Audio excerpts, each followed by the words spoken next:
नमस्कार दोस्तों, मेरा नाम है नितिन शर्मा। आप देख रहे हैं स्कूल से एसएससी यूट्यूब चैनल। आज की इस क्लास में हम लोग राजस्थान हिस्ट्री में एक टॉपिक आते हैं राजवंश नाम से। बहुत सारे राज्यों के हम लोग राजवंश पढ़ते हैं, तो उनमें से एक महत्वपूर्ण राजवंश की चर्चा आज की क्लास में हम लोग करने वाले हैं, जो है आमेर का कछवाहा राजवंश। ठीक है, आमेर मैं बोल रहा हूँ, आप लोग जयपुर ही समझिएगा क्योंकि जयपुर की स्थापना बाद में हुई है। पहले हम जयपुर को आमेर के नाम से ही जानते थे। चलिए आगे चलते हैं और बिना किसी टाइम वेस्ट किए हम लोग अपने टॉपिक को शुरू करते हैं और पूरा का पूरा इस क्लास में हम लोग कंप्लीट करेंगे। सबसे पहले हम लोग देख लेते हैं आमेर का इतिहास, आमेर के राजवंश का इतिहास की मतलब स्थापना किस प्रकार से हुई, प्राचीन नाम क्या था, वगैरह वगैरह सारी डिटेल्स। तो देखिए, आमेर जो है इसका जो प्राचीन नाम है वो अंबिकापुर, अंबिकापुर, आम्बेर, या इसे हम लोग अंबिकेश्वर भी कहते हैं। ठीक है, आमेर को तीन नामों से जाना जाता है प्राचीन काल में। प्राचीन नाम है आमेर के तीन, अंबिकापुर, आम्बेर, अंबिकेश्वर। ठीक है, अब देखिए आमेर के राजवंश की बात करें तो आमेर में कौन सा राजवंश था? कछवाहा राजवंश। कछवाहा राजवंश का शासन था आमेर में। देखिए, जो ये कछवाहा राजवंश था ये स्वयं को मानते क्या थे? आपको पता है भगवान राम थे, उनके दो पुत्र थे, लव और दूसरे थे कुश। तो ये जो थे कछवाहा राजवंश के जो शासक थे, ये स्वयं को भगवान राम के पुत्र कुश के वंशज मानते हैं।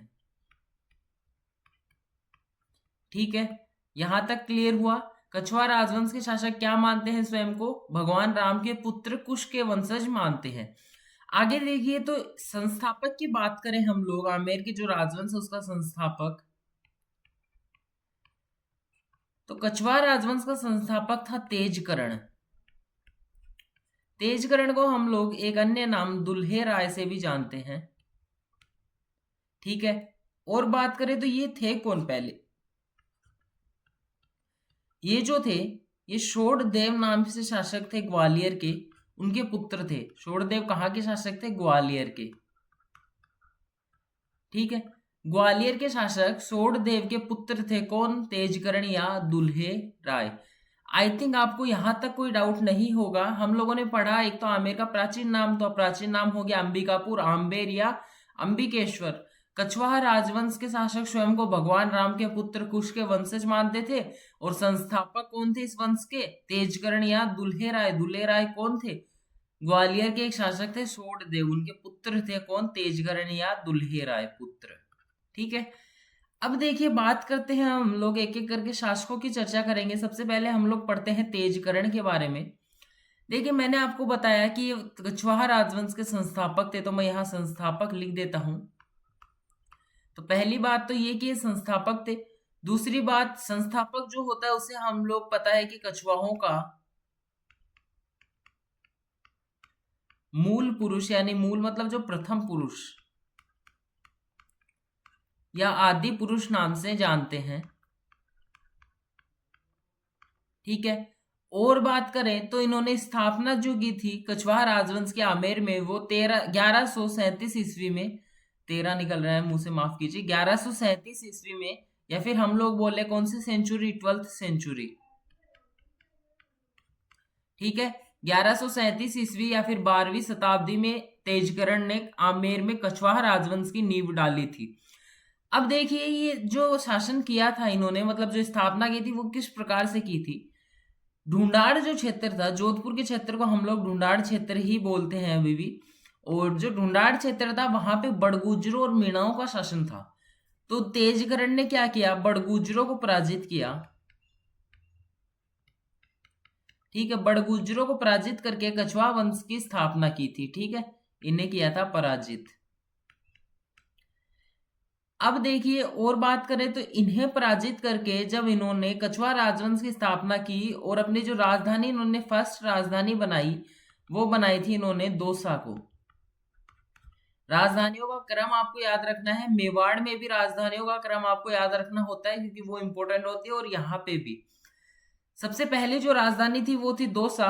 उसके बाद में जिस प्रकार से राजधानियां बनेंगी उसी टाइप से मैं बताता जाऊंगा आपको, लेकिन हाँ अभी याद रखिए कि पहली जो राजधानी थी वो दौसा थी।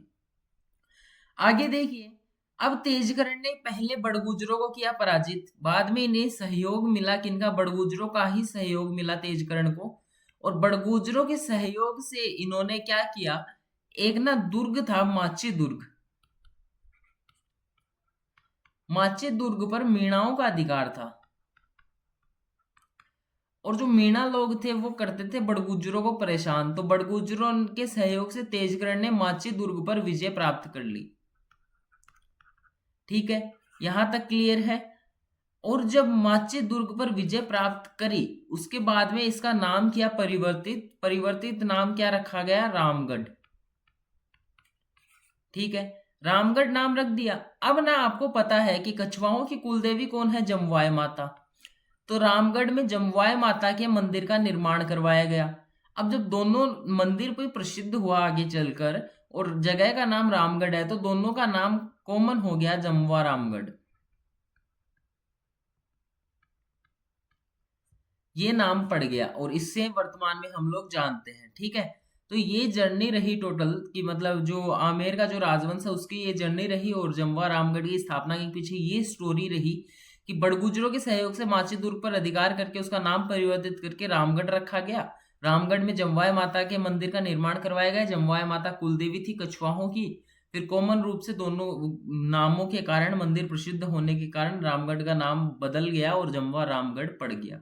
ठीक है, यहां तक कोई डाउट नहीं है। अब देखिए, जब जमवा रामगढ़ इतना फेमस हो ही गया है, तो दूसरी जो राजधानी थी तेजकर्ण ने, वो अपनी दूसरी राजधानी जमवा रामगढ़ को बना दी, जमवा रामगढ़।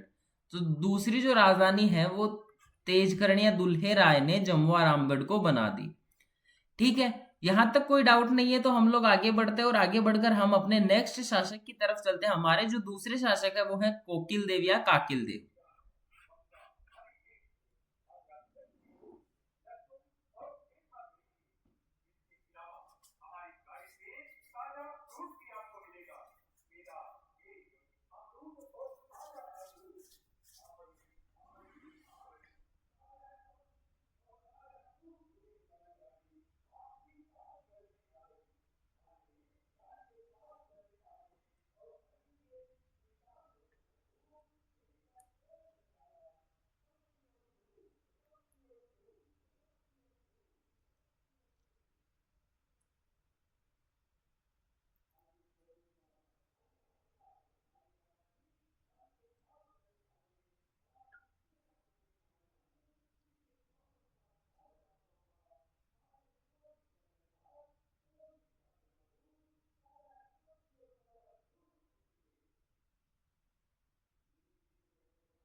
काकिल देव ने भी 1207 ईस्वी की बात आती है, और 1207 ईस्वी में इन्होंने भी मीणाओं को पराजित किया।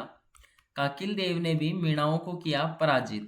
ठीक है, और मीणा कौन थे, भुट्टो मीणा नाम रखिएगा याद आप, भुट्टो मीणा। भुट्टो मीणा को पराजित कर दिया और आमेर को अपनी राजधानी बना दी। ठीक है, राजधानी कौन सी बनी, आमेर। अब देखिए, आमेर ही हम लोग पढ़ने वाले हैं। हमने जर्नी देख ली। सबसे पहले जो राजधानी बनी कछवाओं की वो दौसा बनी। दूसरी जो राजधानी बनी वो बनी जमवा रामगढ़, जमवा रामगढ़। तीसरी जो राजधानी बनी वो बनी आमेर। और मैं अभी बता देता हूं, प्रश्न बनेगा कि जयपुर कछवाहों की कौन सी राजधानी थी, तो वो चौथी राजधानी थी जयपुर। 1727 में जयपुर की स्थापना की गई थी। 1207 ईस्वी में आमेर राजधानी बनी थी। ठीक है, अब देखिए 1207 से लेकर 1727 तक आमेर राजधानी रही थी। ठीक है, ये याद रखिएगा, 1207 से लेकर 1727 तक कौन राजधानी रही, आमेर। बाद में जब जयपुर की स्थापना की गई तो इसे राजधानी बना दिया गया। ठीक है, अभी तक जो राजधानी है राजस्थान की वो जयपुर ही है, आप सभी को पता है। चलिए आगे चलते हैं। और आगे चलकर बात करें तो काकिल देव के बारे में ही बात करते हैं कि जो इन्होंने जब मीणाओं को पराजित करके, या मैं कहूँ भुट्टो मीणा को पराजित करके आमेर पर अधिकार किया, तो वहां पे ना एक दुर्ग था, आमेर दुर्ग। आमेर दुर्ग। अब जब इस दुर्ग पर काकिल देव ने अधिकार कर लिया तो इस दुर्ग का जो नाम है वो पड़ गया काकिलगढ़ का किला। काकिलगढ़ का किला।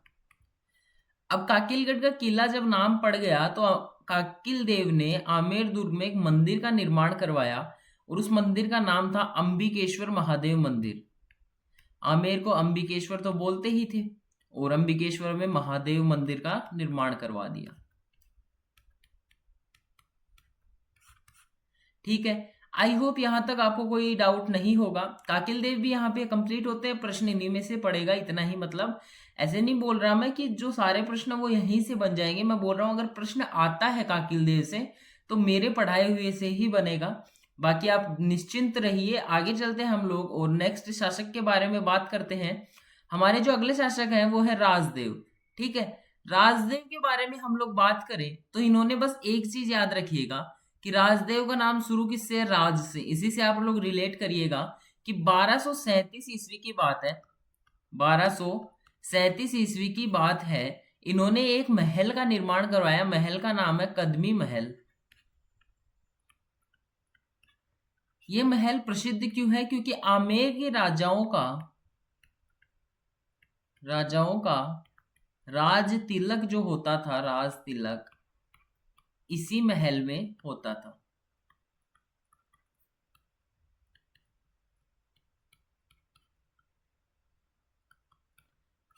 याद रखिएगा, ठीक है। आई होप यहां तक समझ में आया होगा कि राजदेव के बारे में आपको याद रखना है कि राज मतलब राजा, तो राजाओं का जो राज तिलक है वो कदमी महल में होता था, जिसका निर्माण 1237 ईस्वी में राजदेव ने करवाया।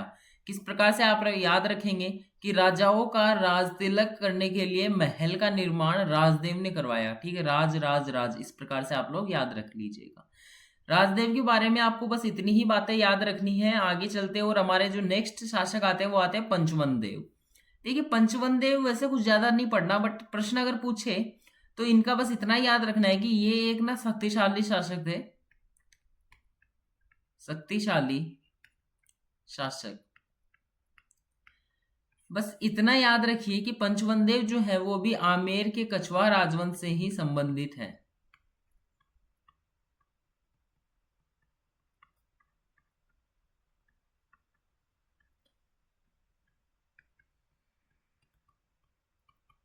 संबंधित है। ठीक है, तो पंचवन देव के बारे में आपको बस इतना ही याद रखना है कि ये भी एक शक्तिशाली शासक थे आमेर के ही, और आमेर से इनका संबंध है। आगे चलते और एक थोड़ा मतलब ठीक ठाक शासक आए थे पृथ्वीराज कछवाहा नाम से। ठीक है, पृथ्वीराज कछवाहा नाम से, और ये जो थे ये चंद्रसेन के उत्तराधिकारी थे। चंद्रसेन के उत्तराधिकारी मतलब चंद्रसेन के बाद में ये शासक बने। ठीक है, पृथ्वीराज कछवाहा जो थे वो चंद्रसेन के बाद में शासक बने। ये इतने इंपोर्टेंट क्यों आते हैं? क्योंकि इनका जो टाइम पीरियड था वो 1527 में यही शासक थे। 1527 में आपको पता है खानवा का युद्ध हुआ था, खानवा युद्ध। तो इन्होंने क्या किया था, ये जो थे सांगा का सहयोग कर रहे थे, खानवा के युद्ध में सांगा का सहयोग कर रहे थे। तो सांगा का सहयोग करते हुए ये बाबर के खिलाफ लड़ते हुए वीर गति को प्राप्त हो गए। ठीक है, वीर गति को प्राप्त हो गए। ये ना मतलब एक तरीके से सांगा के फैन थे। आज की भाषा में बोलूं तो ये सांगा से काफी ज्यादा प्रभावित थे, और इन्होंने अपने पुत्र का जो नाम था वो भी सांगा के नाम पे सांगा ही रखा था। और इनके पुत्र सांगा ने एक सांगानेर शहर बसाया था, जहां एकमात्र राजस्थान का अंतरराष्ट्रीय हवाई अड्डा है। ठीक है, सांगानेर हवाई अड्डा। और बात करें तो एकमात्र जो हवाई अड्डा है राजस्थान का इंटरनेशनल अंतरराष्ट्रीय, मैंने आपको बताया सांगानेर में है। प्रश्न ये भी बन सकता है क्योंकि परिवहन आपके टॉपिक सिलेबस में डाला रहता है। इन्होंने अपने जो आमेर रियासत है उसे अपने 12 पुत्रों में विभाजित करने के लिए 12 भागों में बांट दिया, इसलिए आमेर को 12 कोटड़ी के नाम से भी जाना जाता है।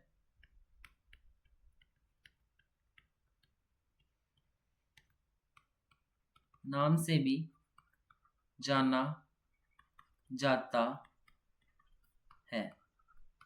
ठीक है, अब देखिए एक और शासक आते हैं, इनके बारे में आपको केवल एक ही लाइन याद रखनी है, बट इंपॉर्टेंट है, प्रश्न पूछा जाता है। ठीक है, रतन सिंह। रतन सिंह के बारे में आपको क्या याद रखना है कि जो रतन सिंह थे वो पहले शासक थे, या मैं कहूं कि कछवाहों में वो शासक थे जिन्होंने शेरशाह सूरी की अधीनता स्वीकार की थी। ठीक है, शेरशाह सूरी की अधीनता स्वीकार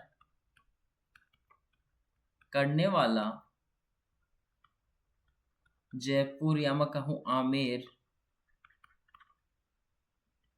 का शासक रतन सिंह था। ठीक है, तो एक ही चीज आपको याद रखनी है कि शेरशाह सूरी की इन्होंने अधीनता स्वीकार की थी। ठीक है, आगे चलते हैं और आगे हम लोग अपने नेक्स्ट शासक की तरफ बढ़ते हैं। हमारे जो अगले शासक हैं, अगले मैं बात करूं तो 3 शासक आपके कंटिन्यू आएंगे, भारमल, भगवंत दास और मान सिंह। तीनों के तीनों इतने इंपॉर्टेंट है ना कि प्रश्न बनते हैं इनसे। 2 शासक आपके आगे आएंगे, जयसिंह नाम से ही दोनों का नाम है, तो वो भी इंपॉर्टेंट है। जब जयपुर के राजवंश से प्रश्न पूछा जाएगा तो लगभग 80% जो प्रश्न है वो यहीं से बन जाएंगे, इन 5 शासकों में से ही। तो इन्हें आपको थोड़ा ध्यान से पढ़ना है। हमारे जो शासक आते हैं वो आते हैं भारमल। भारमल को हम लोग बिहारी मल के नाम से भी जानते हैं। भारमल को हम लोग बिहारी मल के नाम से भी जानते हैं। अब देखिए ये ना एकदम मतलब, एक मिनट वापस चलते हैं हमारी स्लाइड पे। ये जो थे ये एकदम अकबर से मिलने के लिए उतारू थे, मतलब अकबर से मिलना चाहते थे और उनका सहयोग प्राप्त करना चाहते थे। ठीक है, तो भारमल ने सबसे पहले जो प्रयास किया, एक नारनौल के मजनू खां थे, नारनौल के मजनू खां, इनके सहयोग से अकबर से आगरा में मुलाकात की थी पहली बार। ठीक है, मजनू खां के सहयोग से आगरा में अकबर से मुलाकात की थी, किसने? भारमल या बिहारी मल ने। उसके बाद में इनकी जो दूसरी मीटिंग हुई वो जनवरी 1562 में हुई, जनवरी 1562 में हुई। एक ताई थी चगताई खां। ठीक है, इस प्रकार से आप लोग याद रखिएगा। चगताई खां के सहयोग से, मतलब एक सेनापति था ये, पहली बात तो इन्होंने मध्यस्थता की और इनकी जो मीटिंग है अकबर के साथ वो हुई थी। फिर समय आता है 1 महीने का, फरवरी 1562 का, सांभर झील के किनारे, सांभर झील के किनारे भारमल ने अपनी पुत्री हरका बाई का विवाह अकबर से कर दिया। ठीक है, भारमल ने क्या किया, पहली तो मुलाकात जो थी वो मजनू खां के मध्यस्थता से आगरा में हुई थी। दूसरी जनवरी 1562 में चगताई खां के मध्यस्थता से मीटिंग, मतलब अकबर के साथ हुई थी। उसके बाद में जो फरवरी 1 महीने का जब समय बीता तो सांबर झील के पास में इन्होंने अपनी पुत्री हरकाबाई का विवाह अकबर के साथ में कर दिया, और साथ ही में ना अपने जो पौत्र थे मान सिंह, उनको दहेज में भी भेज दिया था। ठीक है, अब देखिए आगे चलते हैं और बात करते हैं, इन्हीं के बारे में बात करेंगे, बट नेक्स्ट स्लाइड में चलते हैं। देखिए अगली बात करें तो एक तरीके से प्रश्न ऐसे पूछा जाए अगर कि मुगलों की स्वेच्छा से अधीनता स्वीकार करने वाला शासक कौन था, तो आप लोगों ने देखा कि जो भारमल थे वो स्वेच्छा से ही तो अधीनता स्वीकार करते हैं, कितना प्रयास करते हैं अकबर से मिलने की, तो स्वेच्छा से अधीनता स्वीकार करने वाला शासक कौन था? भारमल था।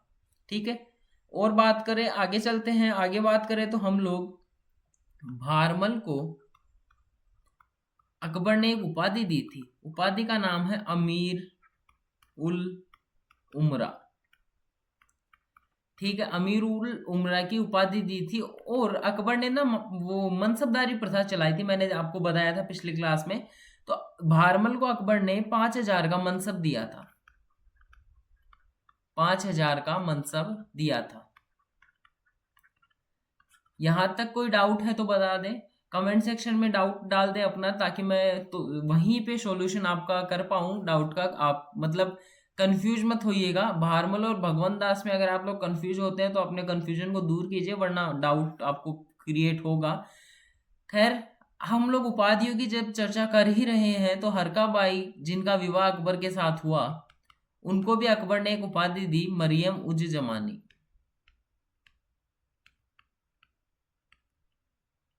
मरियम उज जमानी की उपाधि दी थी। ठीक है, हरकाबाई को ये उपाधि दी थी। अब अकबर व हरकाबाई से एक पुत्र उत्पन्न हुआ, उसका नाम था शहजादा सलीम। शहजादा सलीम। सलीम को ही हम लोग जहांगीर बोलते हैं। शासक बनने के बाद में जहांगीर नाम से शासक बने थे सलीम। ठीक है, तो इनके जो पुत्र थे वो ही थे जहांगीर और वो ही शासक बने थे। तो ये चीज भी आप लोग याद रखिएगा। भारमल का जो पुत्र मैंने आपको बताया मान सिंह, वो हरकाबाई के साथ में दहेज में गया था। तो मान सिंह को उपाधियों की बात कर ही रहे तो यहीं पे देख लेते हैं। मान सिंह को भी एक उपाधि दी गई थी फरजंद की। अब फरजंद था क्या? फरजंद था पुत्र। ठीक है, फरजंद क्या था? पुत्र। मतलब जो उपाधि दी अकबर ने मानसिंह को, उसका जो अर्थ था वो पुत्र था, लेकिन अगर उपाधि पूछे तो आप लोग फरजंद लिखेंगे। ठीक है, अब चलिए आगे चलते और हम लोग बात करते हैं भारमल के पुत्र भगवंत दास के बारे में। तो हरकाबाई क्या हो गई? भगवंत दास की बहन हो गई। तो देखिए, भगवंत दास जो थे, इनका जो टाइम पीरियड था, आप टाइम पीरियड भी आपको याद रखना होगा ताकि कंफ्यूज ना हो और आप ऑप्शन एलिमिनेट कर सके। तो 1574 में शासक बने और 1589 तक शासक रहे थे। ठीक है, टाइम पीरियड ये हो गया। अब देखिए, सबसे पहले तो जो चित्तौड़ का अभियान था उसमें भी इन्होंने सहयोग किया। चित्तौड़ अभियान 1567-68 में था तो अकबर का सहयोग किया। उसके बाद में 1569 में अकबर ने किया था रणथंबोर अभियान, तो उसमें भगवंत दास ने सहयोग किया। लेकिन रणथंबोर के शासक थे कौन? सुरजन हाड़ा।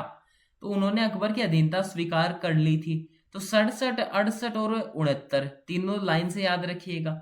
उसके बाद में समय आता है 1573 का, तो तीसरे प्रस्तावक के रूप में गए थे महाराणा प्रताप के पास में। तीसरे प्रस्तावक के रूप में महाराणा प्रताप के पास में गए थे।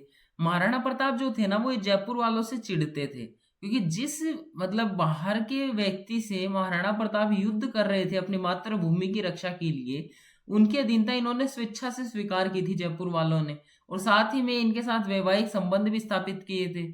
तो ये ना मतलब जैसे प्रस्तावक जाता था तो राजा के यहाँ साथ में भोजन करता था, लेकिन महाराणा प्रताप ने कभी साथ में भोजन नहीं किया और अपने पुत्र अमर सिंह को भेज देते थे जब भी ये जाते थे जयपुर वाले किसी प्रस्तावक के रूप में। तो कहीं ना कहीं इनके बीच में भी मतलब शत्रुता पैदा हो गई थी। तो जो चित्तौड़ का अभियान है उसमें भी इन्होंने साथ दिया था। मान सिंह तो खुद हल्दी घाटी के युद्ध में लड़ने गया था। ठीक है, तो इस प्रकार से मतलब जो बैर है इनके बीच में वो पैदा हुआ था। और बात करें हम लोग भगवंत दास के लिए, तो भगवंत दास को भी उपाधि मिली थी अमीर उल उमरा की।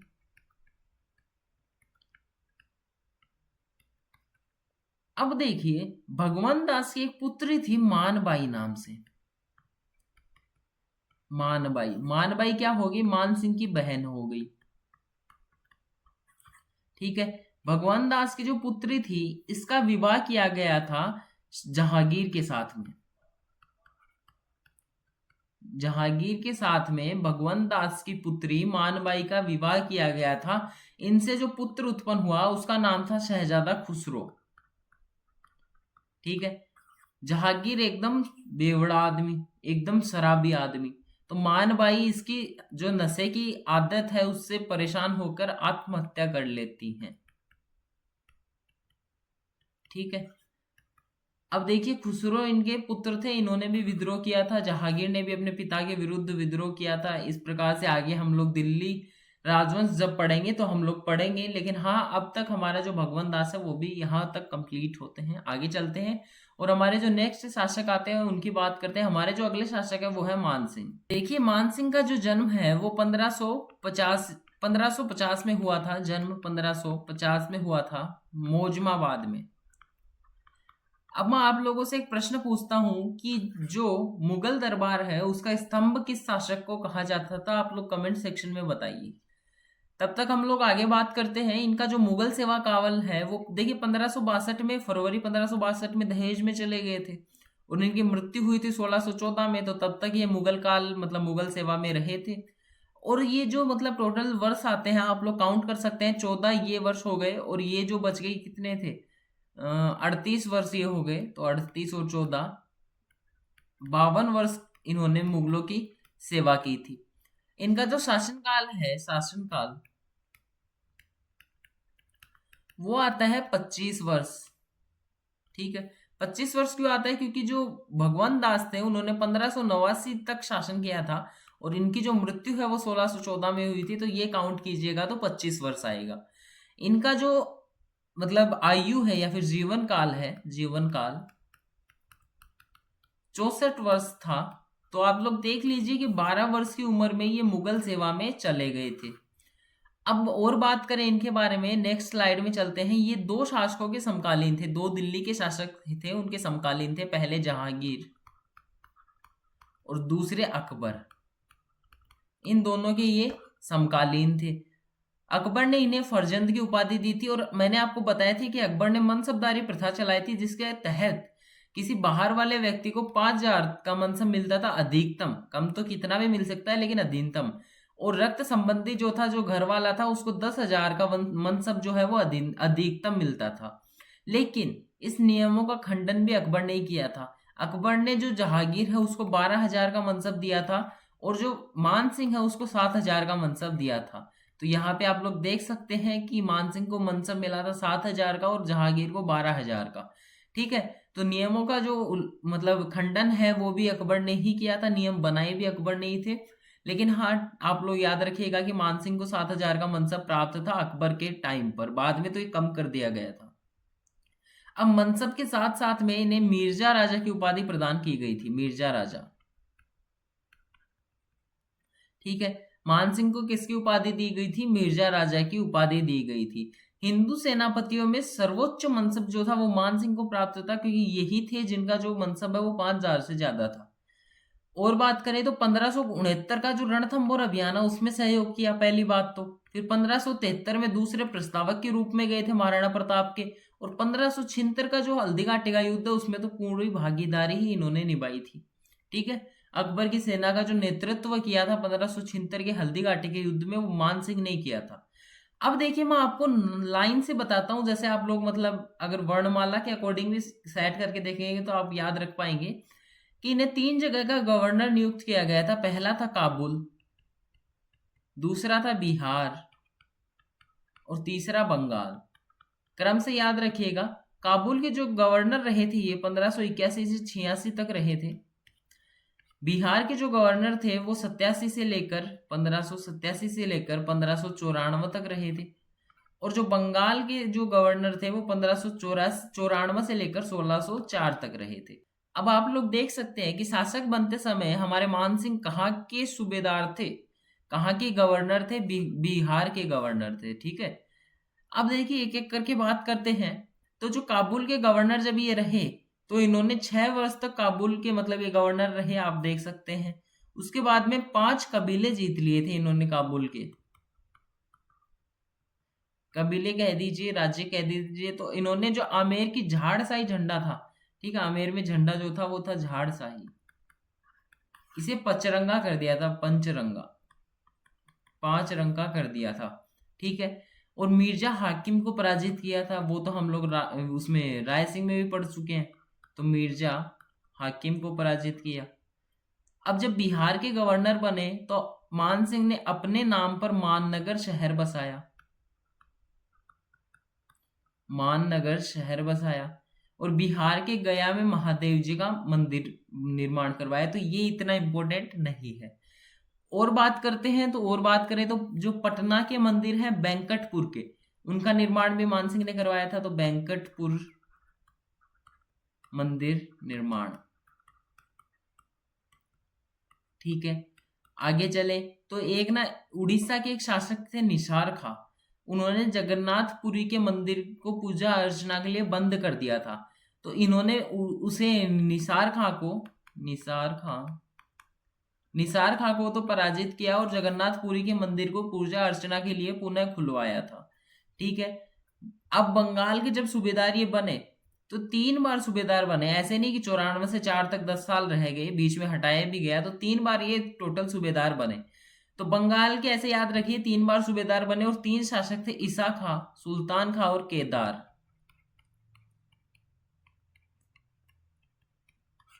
तीनों को पराजित किया और मानसिंह ने अधिकार कर लिया बंगाल पर।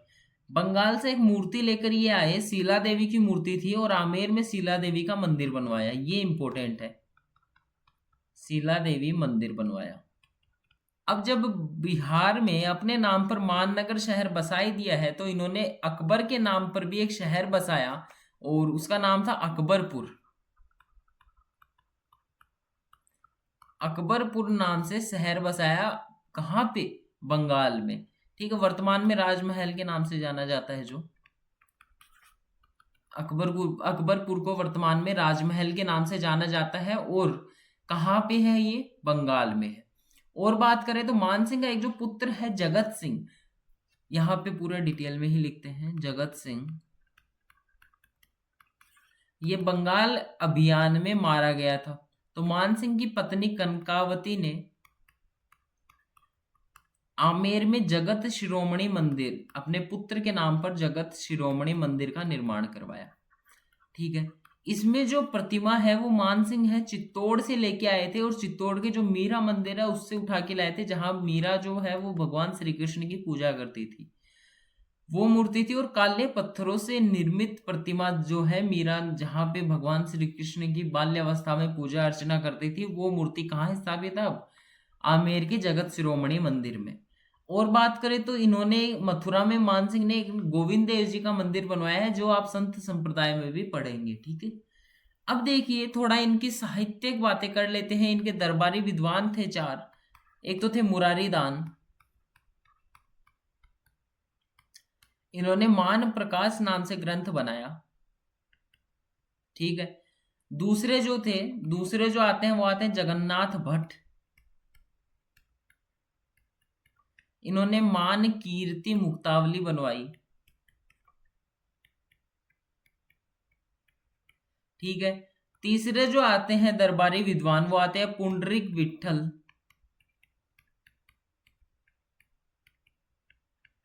पुंडरीक विठल ने 4 ग्रंथ बनवाए, राजमाता बनवाई नहीं बनाई, राजमाला, राजचंद्रोदय, और एक था राजमंजरी, हाँ, नृत्य निर्णय। ठीक है, ये 4 ग्रंथ जो है वो पुंडरीक विठल ने निर्माण किए।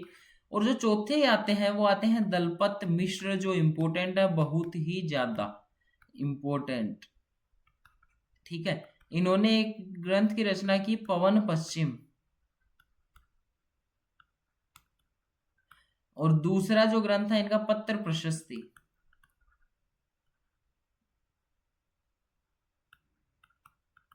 अब देखिए, पवन पश्चिम को कई बार मारवाड़ी भाषा में हम लोग पवन को भाड़ बोलते हैं, तो ये आएगा पश्चिम भाड़।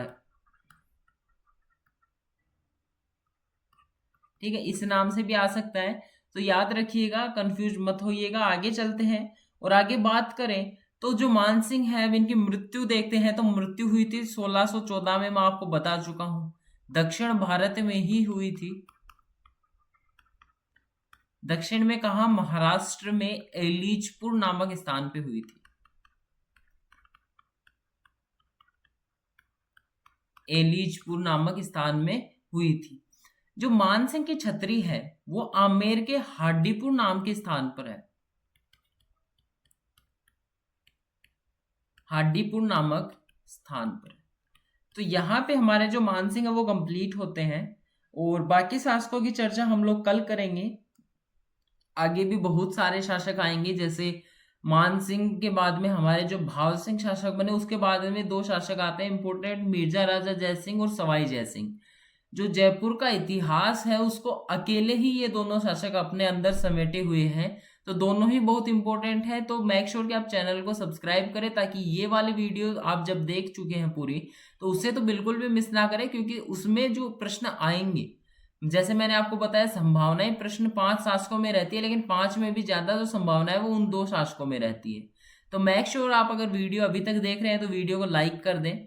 और अगर आप लोग चैनल के साथ में जुड़ना चाहते हैं, चैनल पे नए हैं, तो ये चैनल आपको बहुत ज़्यादा फायदा पहुंचाएगा। आप लोग सब्सक्राइब करें अभी से, ताकि आप लोग जब भी कोई नई वीडियो अपलोड करो आप लोग पहले देख पाएं और अपने दोस्तों के साथ में इसे शेयर कर दें, ताकि वो भी इस वीडियो का फायदा उठा पाएं। मिलते हैं आप लोगों से कल, तब तक के लिए धन्यवाद। कल मिलेंगे हम लोग फिर से अगले शासकों के बारे में पढ़ने के लिए एक नए जोश के साथ में। धन्यवाद।